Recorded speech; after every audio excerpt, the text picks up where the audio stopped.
What's up, everybody? It's Jeffrey Lyles, welcoming you to another installment of Lyles Figure Files. 20 years ago, Marvel Legends debuted from Toy Biz, and this changed everything in terms of Marvel action figure collecting. Now, I go way back to having Spider-Man, Hulk, Nego figures, had those Secret Wars, and I collected way too many of the cartoon-based figures from X-Men, Spider-Man, Fantastic Four, Iron Man, and then I didn't care about things like sculpt or how weak the sculpts were. I just was like, this is so good. I get to have a massive collection of Marvel figures. But then Marvel Legends came along, and Toy Biz changed everything.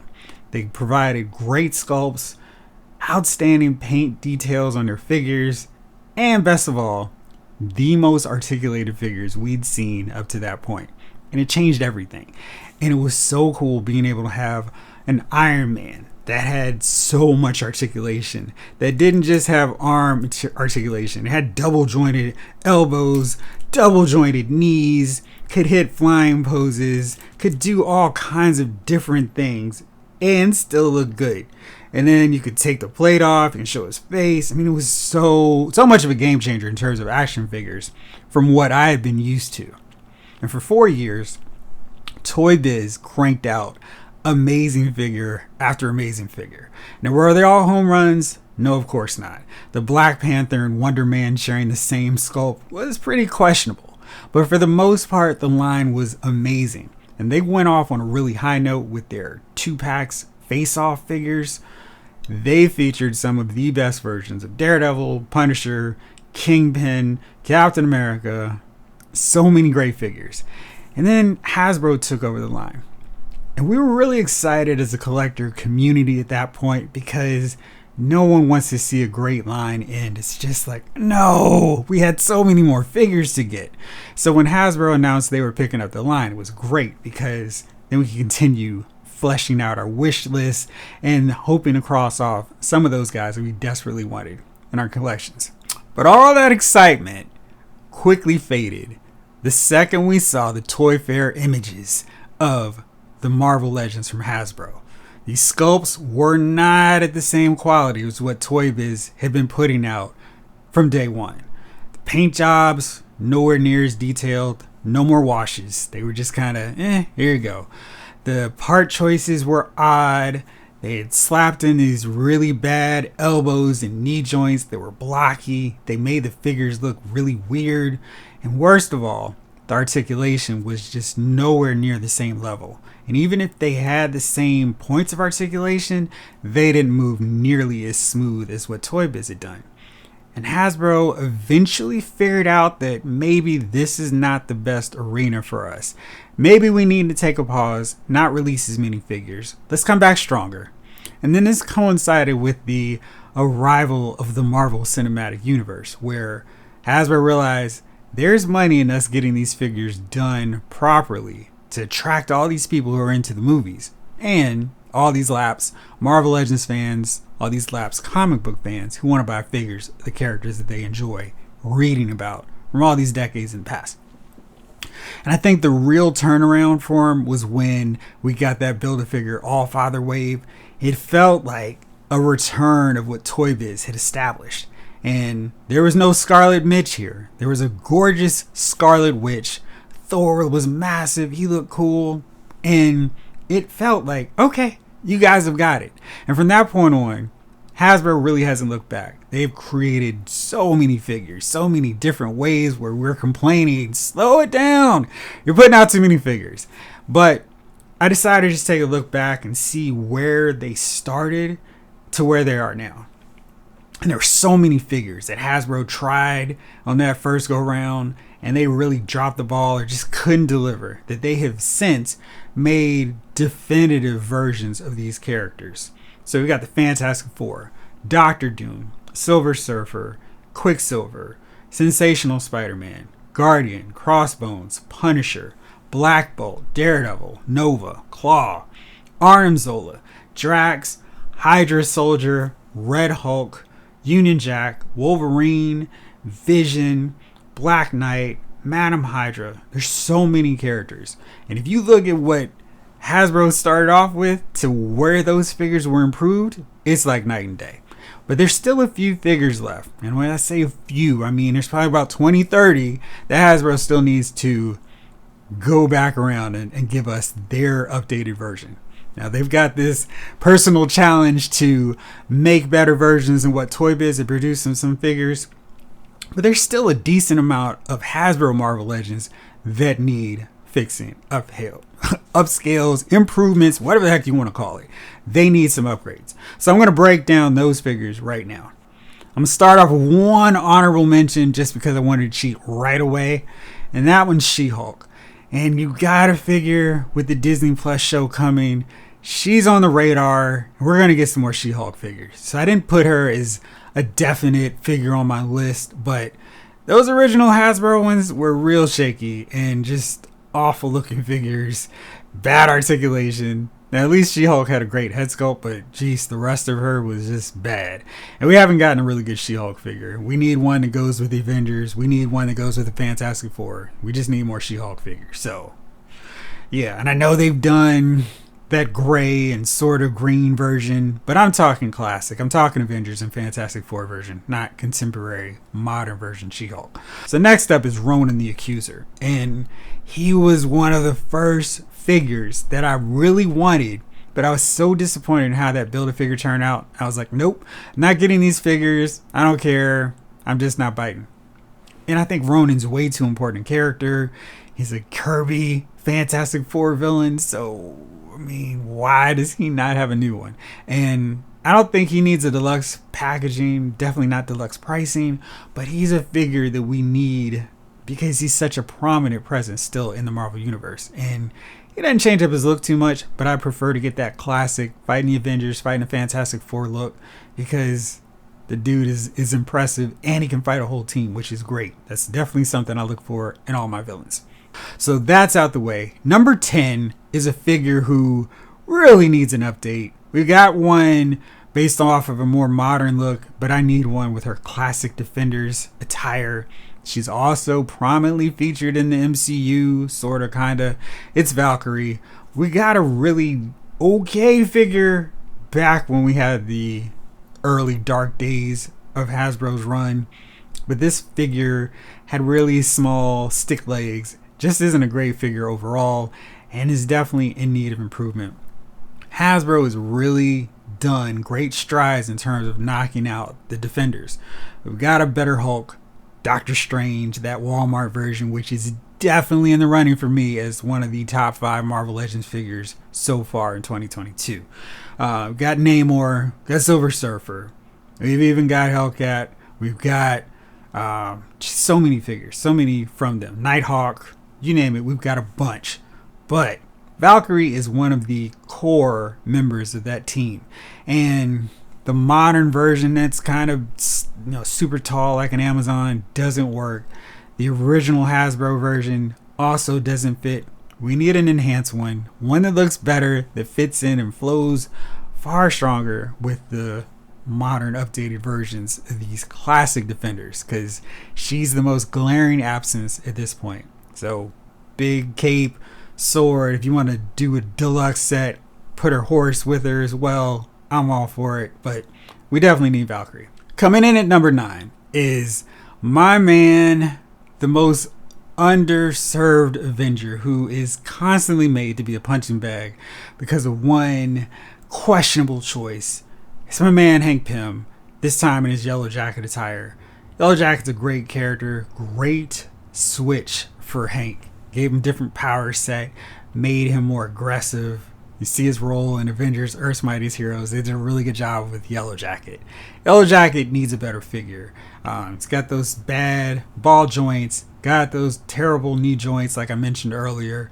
Articulation is bad, and he does not fit in well at all with the classic Avengers. And because Hasbro has done so well and made so many efforts to improve on those figures, he really stands out now as someone that desperately needs an update. And he's a figure that should be relatively easy if they figure out that wing package setup. Honestly, all they could do is just take these parts because they did that really well. I mean, There's so many good aspects to it. The head sculpt is great. The wings are really nice material. They're pliable, so they're not too thick. But everything else is really bad with my man Hank here, and I just think they fix that up. They'd have a great figure. And as a founding member of the Avengers, Yellowjacket needs a new figure. Number 8. This is a toss-up. You guys let me know which one you prefer. But this was a case where it's the same character. It's just a matter of which armor. So you know who I'm talking about. I'm going to go with. Hasbro released a Heroes Reborn version of Iron Man. And, you know, I was a sucker. I bought all into Heroes Reborn. That was before I got super cynical on comic book events. But I really love that armor. And while the story was okay-ish, it was much better than the Avengers and whatever the heck they were doing with Fantastic Four. But Iron Man's pretty decent. And I love that armor. I think it makes for a really great looking toy. And we've done so many different armors for Iron Man that I think this one would really stand out. I don't need the rest of that universe, but I think that works kind of as a standalone Iron Man armor. Also, got the Neoclassic armor. Hasbro released that not that long ago with the very first retro wave, but it was horribly underscale. It was too small, didn't fit. I think Hasbro's really perfected the Iron Man armor scale now. We've seen that with the 80th anniversary figure from the Alex Ross trio with Cap, Thor, and Iron Man, and they've reused that Iron Man mold so many times. The Neoclassic armor is, I wouldn't say neoclassic, but it's a really great armor. Had a lot of important storylines where Iron Man was rocking that suit, and it's kind of a disservice that super small, undersized version is the only representation we have of that in our shelf right now. So I'd love to see that one. Let me know, Neoclassic or Heroes Reborn, which one would you rather see? Next up is Terrax. So, you know, we got the HasLab Galactus set coming, and I figured he would be one of the incentives, but he wasn't, so I was kind of surprised. I figured for sure instead of getting a Doom head, we would get Terrax, but we didn't.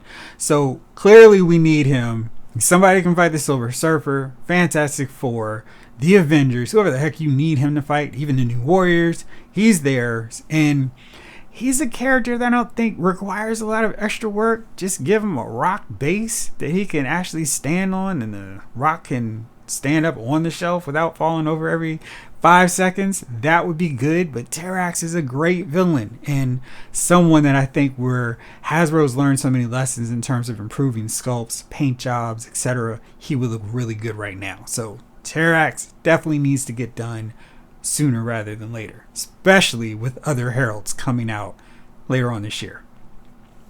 Next up, I just cheated. I did not need to break them down into one slot each. It's the Wrecking Crew. Gosh, these figures, I was excited to get them in the line, but Hasbro just kind of messed up with the scale right away. They made them all gigantic size, which means they look drastically out of scale with everyone. You can see how they look next to Hercules, who isn't even that small. He's pretty decent size. He's a massive guy. But the Wrecking Crew is just poorly out of scale at this point. When you put them up with my Baron Zemo and the other Masters of Evil, they just look out of place, like they belong in a different line. And I don't like these modern versions of them anyway. Give me the Secret Wars 1984 visual for the Wrecking Crew, where they're just a bunch of goons and just doing whatever Dr. Doom told them to do. That's what I want, and I'd love to get them, you know, maybe even a little smaller than Thor, but definitely not towering over Thor, Captain America, the rest of Avengers. And continuing that same theme, number 5 is the Absorbing Man. And he suffers from the exact same problem as the Wrecking Crew, his fellow brothers in destruction, his Masters of Evil teammates. He's way too big. And there's a little caveat where Absorbing Man will grow and get massive size when he powers up and absorbs different things, but not his regular default human form. It's way too just big, and he again, like the Wrecking Crew, stands out so poorly with every other figure that Hasbro's done. And we just need him scaled down. We've already seen Hasbro make those appropriate changes with that Sandman figure. That figure was way too big, too massive. They scaled him down, put him in a retro set. I don't think that figure looks as cool with some of the articulation, some of the different accessories as that giant size Build-A-Figure, but it's scaled better, works much better in terms of actually fitting in with the rest of the figures in the collection. I want the same for Absorbing Man. I want the same for the Wrecking Crew. And again, these are more villains that I can add to my Secret Wars setup, which is one of my figure dreams. I'm going to have that HasLab Galactus way off panel where you can just see his legs and all the villains around him, and then Magneto on the hero ship. But that's what I want to do. And getting the Wrecking Crew and Absorbing Man actually smaller in scale with everyone else would go a long way towards that. Next up is a figure that I think a lot of collectors were upset or was not in the Mojo verse box set. It's Spiral. Spiral's a character that I'm pretty sure would work just fine on her own. This first version that Hasbro put out actually isn't a bad figure. They actually put in the really nice work with her joints. She's got double jointed elbows. She's got the swords. It's just her figure is way soft now compared to what they've done with new figures. And the sword's a little bit bad. The helmet's, it's too big, and she can't even hold her swords.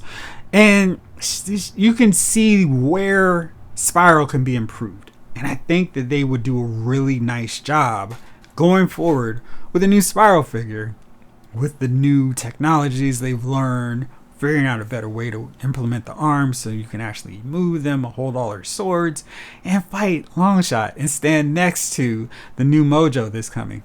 And also be part of Mystique's Freedom Force, which is definitely something that I want in figure form so I can actually pair them up and fight off against my X Factor team. Hey, what a coincidence. Next up is another member of Freedom Force, Blob. This is one of the very few cases where Hasbro went way beyond what I think everybody was expecting with the figure. They made Blob ugly. And it's so weird because they made all these fat rolls and so much more detail than Blob ever's had in the comics, or at least, back in classic days. And this should have just been, big tubes and a big belly, and that was all. But they packed in so much fat with this figure. It's like kind of grotesque. And it was almost like, that's too far, guys. I just want a classic, sort of slimmed down, not as grotesque and bulbous version of Blob as the one that Hasbro originally delivered as a Build-A-Figure. He doesn't need to be a Build-A-Figure. He can work just fine as a deluxe one. Maybe pack in, some of those other members of Freedom Force or the Brotherhood of Evil Mutants. But definitely need Blob done because this version continues to look terrible on my shelf. So hopefully we can get him knocked out soon. Next up is Annihilus. And I think Hasbro, this is probably one of their shining gems.